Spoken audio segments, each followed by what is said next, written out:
In the headlines, Nigerian troops neutralized 49 terrorists in 6 weeks of military operations in Borno. Youth march in Lagos for Tinubu Sanwo-Olu ahead of 2023 elections. Former President Jonathan calls for restructuring of local government councils as APC inaugurates Presidential Campaign Council. And on the foreign scene, Japan and Australia leaders sign new security pact to counter China. Hello and welcome to Trust TV News Update. I am Ibrahim Yusuf.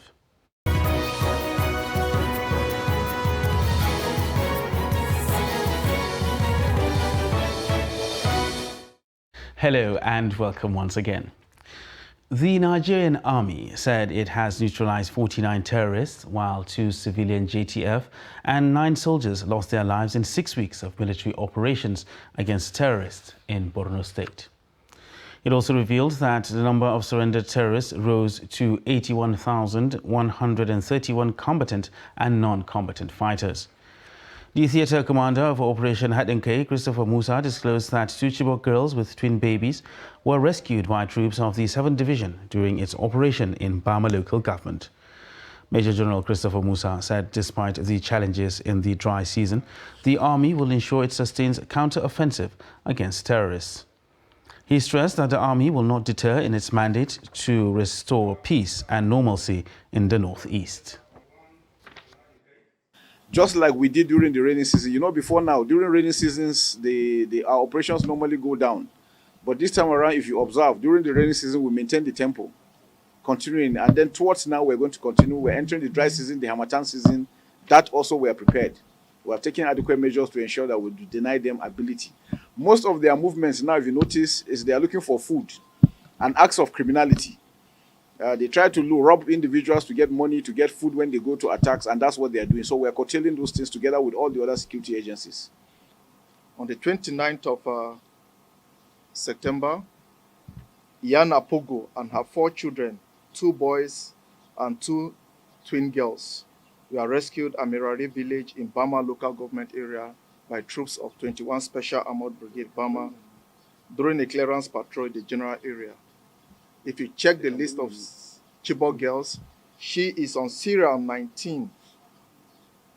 In the same vein, on the 2nd of October 2022, Rejoice Sanke with her 2 children were rescued by troops of 222 Battalion in Kaori local government area. She is on serial 70 on the adopted Chibok girls list.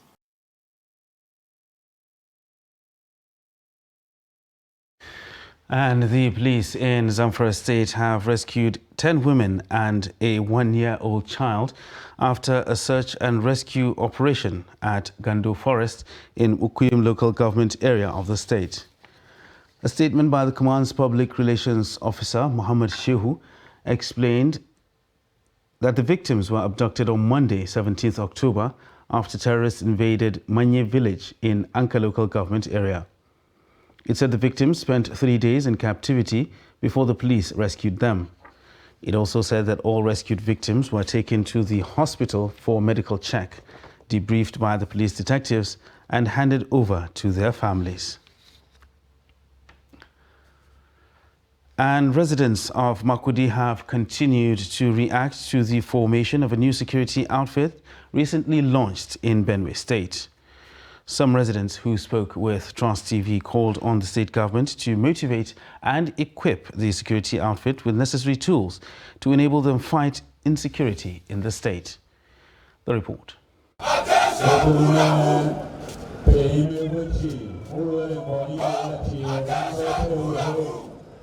The Benue Community Volunteer Guard is a security outfit launched in Benue State by the current administration. The residents of Makurdi said it is a good idea, but a lot must be done to achieve the set goal. They called on the state government to train and provide a security outfit with all the necessary tools to take on the task ahead of them. They will help some situation in terms of security aspect. Because if you look at these people, from the day of selection, how they are being selected from our 23 local government axis, you know that if you want to talk of security as a body, security lies on the local government level. These people are the ones who know the problem, the fundamental problem of the grassroots. And since they are from these 23 axes, these are where our security lies. Security is not coming to the state capital like Makurdi alone. Others feel that the personnel should be deployed to crisis zones to mitigate the security challenges bedeviling the state. They say rather than stationing the security guards in the state capital, they should be positioned in strategic communities prone to attacks.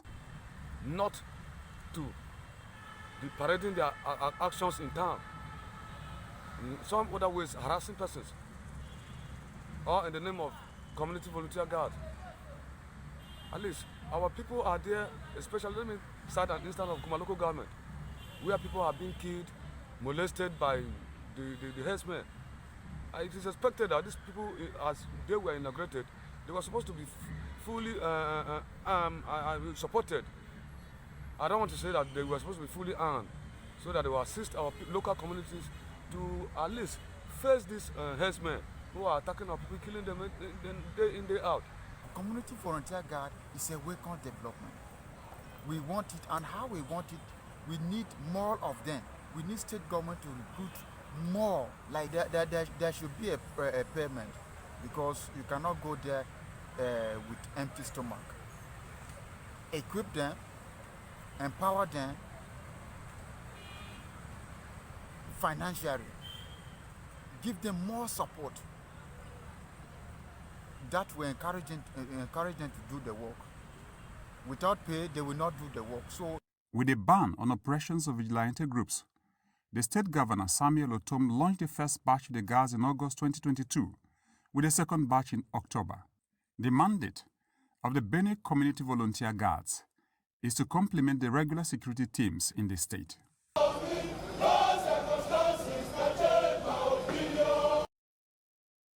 And to politics now, where youth in Lagos State on Saturday staged a peaceful rally to show support for the All Progressive Congress presidential candidate Bola Tinubu and the party's governorship candidate in the state, Babajide Sanwo-Olu, ahead of the 2023 elections. The youth were seen with various APC paraphernalia, including brooms and flags, as they marched from Maryland on Mobolaji Bank Anthony Way to Police College via Ikeja, the state capital. The rally, organized by Tinubu's son, Sheyi, is tagged Eco Youth Walk for Tinubu Shetima Sanwo-Olu Hamzat. The march saw a huge presence of scores of officers from the Nigeria Police Force, the Lagos State Traffic Management Authority, LASMA, and the Nigeria Security and Civil Defense Corps. LASMA, in an advisory on Friday, announced the temporary closure of some roads in the state capital and adjoining areas to traffic on Saturday due to the march.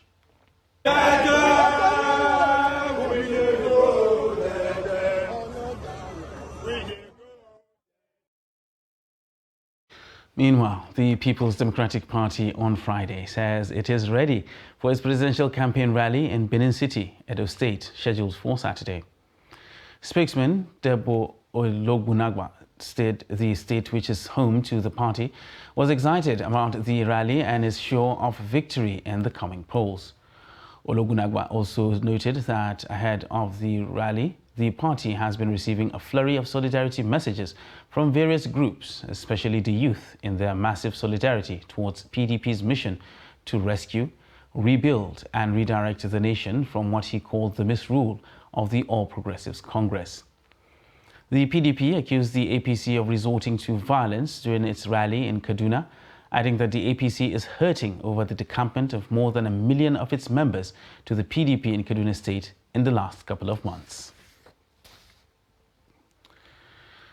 President Muhammadu Buhari says corruption has continued to thrive in the civil service because the law and institutional mechanisms for holding public officers and civil servants accountable are not being properly enforced.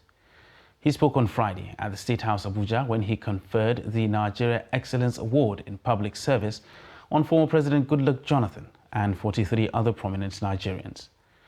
Former President Jonathan was honored with the Peace Building Award, while Rivers State Governor Nyesom Wike was conferred with the State Infrastructure Delivery Award. Kehinde Amodu reports. This entire award ceremony is steeped in irony. The first irony is that President Buhari has deemed it fit to confer Parliamentary Excellence Awards on the Senate President Ahmad Lawan and Speaker House of Representatives Femi Gbajabiamila, while the service chiefs and Inspector General of Police are getting special category awards. An even bigger irony is that the President is asserting at this forum that the public service is essentially affected by corruption because it is rooted in nepotism, cronyism, political patronage, as well as lack of transparency and accountability. Public service is a public trust where officers and even employees must be accountable to the people whom they should serve at all times with uttermost responsibility, integrity, loyalty, and efficiency. Another paradox is that former President Goodluck Jonathan is receiving an award from an administration that has spent 7 years vilifying his administration. He's also adding an irony of his own, challenging the National Assembly to correct the anomaly of there being no person at the local government tier receiving an award.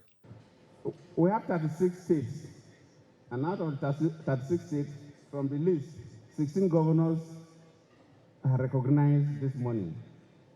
Then I ask myself, out of the 774 local government chairmen, not even one is here with us. Mr. Senate President and Mr. Speaker, that shows that the National Assembly has some work to do.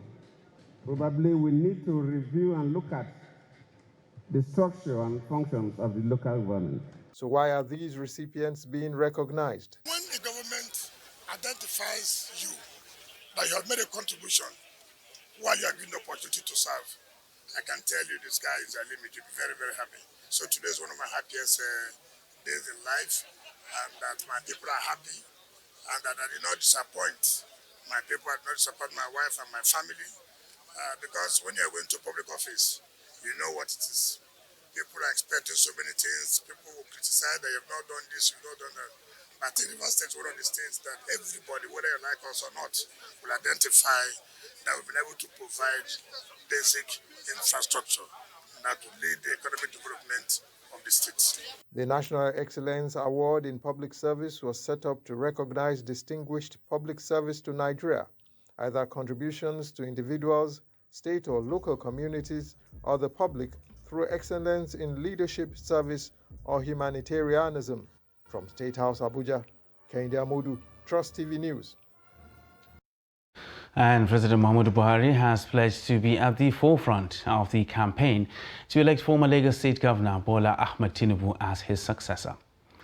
The president stated this at the unveiling of the Presidential Campaign Council and the Election Action Plan of the APC presidential candidate. He stressed that electing Tinubu would consolidate the achievements of his administration, as the presidential candidate has the capacity, visionary leadership and track record to do more.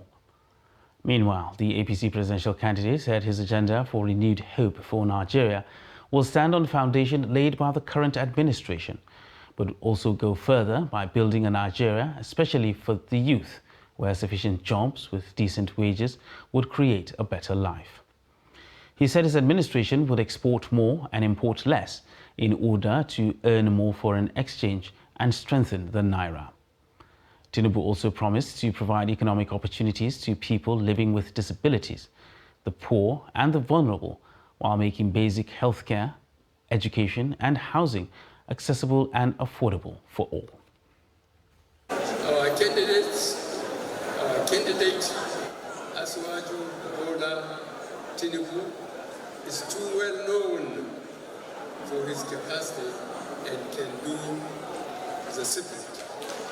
He stands tall in his track record as a Democrat, a champion of the rule of law, a man at home in every part of our country, and a truly visionary leader.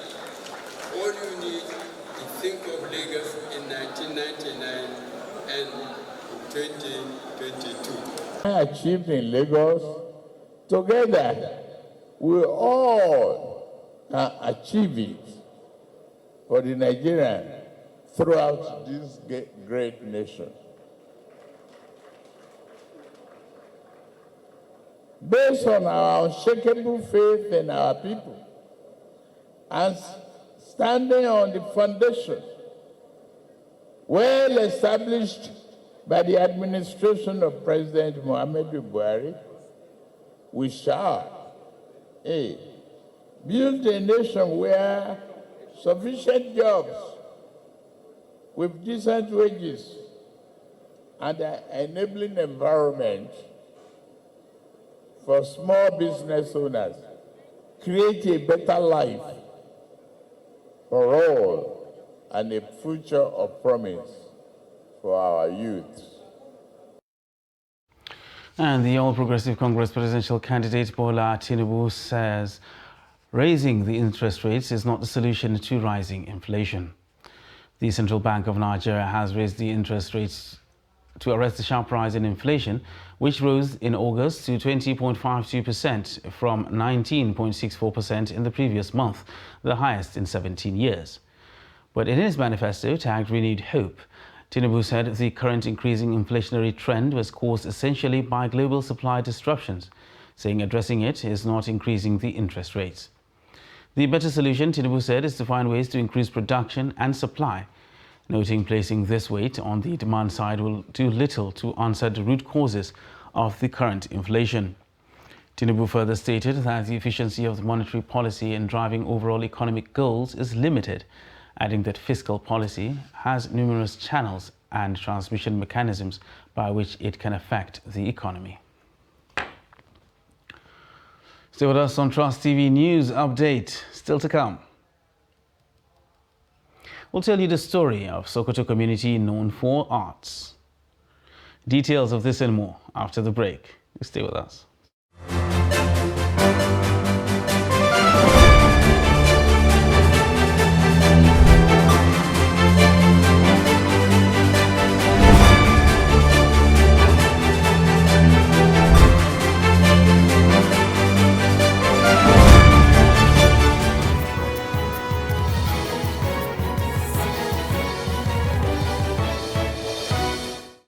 Welcome back, and thanks for staying with us on Trust TV News Update. Now let's recap our top stories. Nigerian troops neutralized 49 terrorists in 6 weeks of military operations in Borno State. And youth march in Lagos for Tinubu Sanwo-Olu ahead of the 2023 general elections. And moving on to other news now. The need for women to take their medical checkups seriously to avoid complications, especially during pregnancy, has been stressed. Now, this was stated at the end of a 4-month training of 50 recovered fistula patients in Yola. Salihul Lawan reports that the training was organized to help patients sustain their lives after what they have gone through. The report. Common causes of fistula are structured labor, early marriage, poverty, and women's limited control over the use of family resources. These women said they have faced with a lot of trauma and stigmatization, sometimes from family members, because of their conditions. Now, as the 50 registered fistula patients in Adamawa have recovered after surgery, they were urged to use the skills acquired during their 4-month training to care about their daily needs. Please, as they give it to you, don't go and sell it. Make sure you make good use of it. So that tomorrow, when you turn back like this, you say, Kai, this is the hard work of Danladi and the Ministry for Women Affairs. Also, the government of Adamawa State. And we appreciate you. Fistula condition is among the most distressing complications that can be reversed and repaired through surgery. Stakeholders say prevention, treatment, social reintegration of the fistula survivors, and proper community follow-up need to be stressed. The result of obstetric fistula in woman is regarded as an outcast, divorced, rejected, not even considered as a woman of dignity in the community. With that, definitely, even after the surgery, some of them find it difficult to incorporate, to stay in their own community. With this intervention, now going back to the community, we are going to do a sort of community follow-up, talk to the gatekeepers of the community, talk to the religious leaders, their own family, and thus the result will be they are fully integrated back into the society so that they will be able to start doing something. We train them intensively for complete 4 months. Now you can see they are receiving the items. Those that learn tailoring, they are receiving a sewing machine, as you can see. Those who prepare to get to do oil extraction, they have a grinding machine. Those that are prepared to do petty trading, they have a cash of money to buy some items there. So this is the result of why these women are receiving these items. They are among the business that were prepared last year, and the majority of them, almost all of them, are completely dry, not leaking urine anymore. Medical expert said fistula condition causes a lot of discomfort, and if left untreated, it may cause serious bacterial infection, which may result in sepsis, a dangerous condition that can lead to low blood pressure, organ damage, or even death. From Yola, Salihu Lawan, Trust TV News. Now, Sokoto State headquartered a caliphate founded by Usman Danfodio in 1804. And since then, it remains famous for its devotion to tradition, arts and crafts.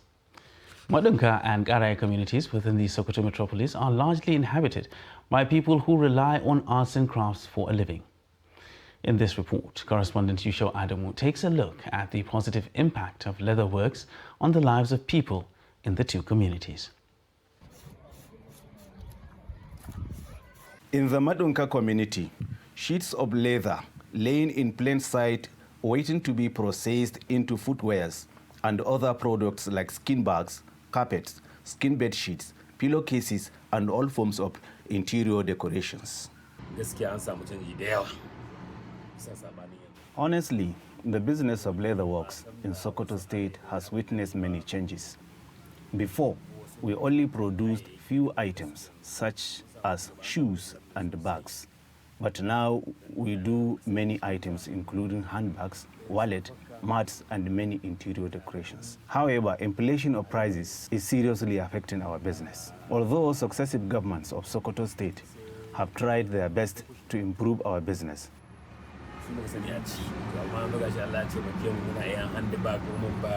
leatherworks remain a source of living for many people in this area, with a value chain involving all categories of people. The young have taken over the design aspect of the business. Women are dominating the stitching part of it, and the elderly people are marketing the finished products. We process skins and come up with different designs. If a design takes some time, then we initiate a new one in order to attract customers. We design varieties of carpets, shoes, bags, caps, and anything produced from animal skins. For over 200 years, the Karaya community has been producing skins and hides suitable for leather works. The Madunka community relies on the animal skins processed by local tanners in Karaya quarters. We do special tanning for skins meant for transportation to England. In the past, we have some tanneries companies here in Sokoto, like John Holt and Dikko Tanneries, who buy tanned skins and export it to England. Unfortunately, these companies have collapsed. The only one that is still functioning has relocated to Kano. We also do special tanning for exportation to Niger Republic. If you go to Ilela, you will see parcels of processed skins waiting to be transported to Niger Republic. And from there, it will be sent to Mali and Morocco and then to Europe. Although leatherworks is playing a greater role in poverty reduction and crimes, especially among youth of Madunka and Karaye communities, there is little or no assistance from relevant authorities. Yusho Adamu, Trust TV News, Sokoto. And government at all levels have been charged to strengthen early childhood education and provide more play materials in schools to entice pupils to learning through play.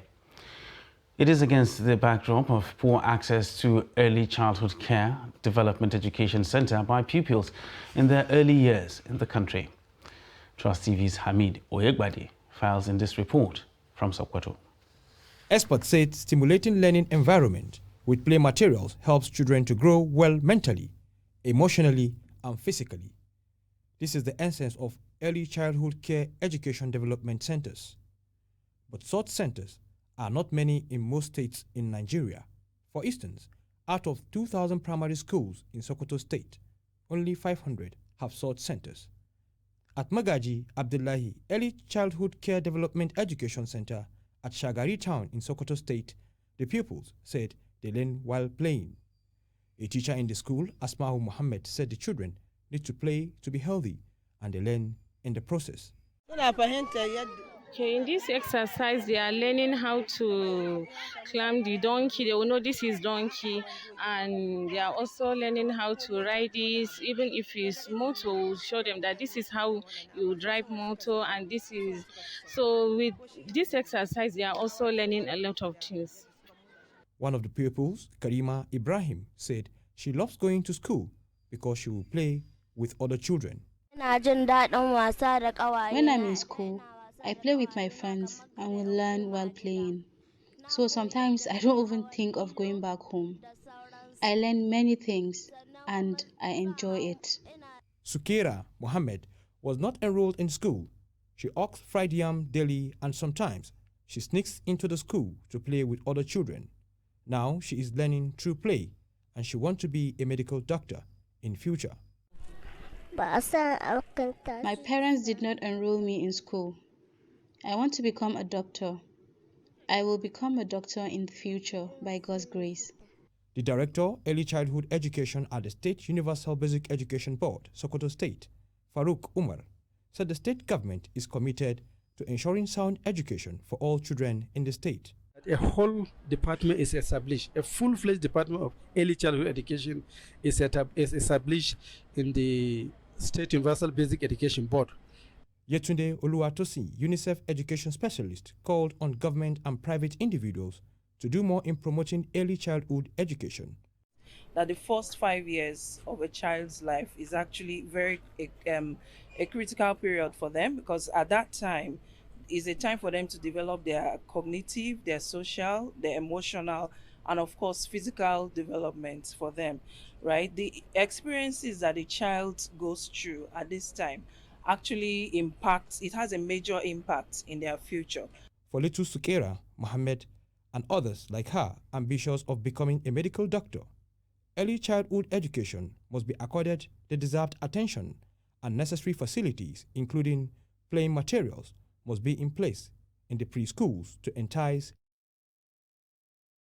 And now a look at the foreign scene, where Australia and Japan have agreed to share more intelligence and deepen military cooperation in what is being seen as a security pact aimed at countering China's growing military presence in the Asia-Pacific region. Australian Prime Minister Anthony Albanese and his Japanese counterpart Fumio Kishida agreed on Saturday to strengthen security ties at the annual Australia-Japan leaders meeting in the city of Perth. And that wraps up Trust TV News Update for this hour. For more news, you can subscribe and follow us across all our social media platforms. I am Ibrahim Yusuf. Thanks for watching.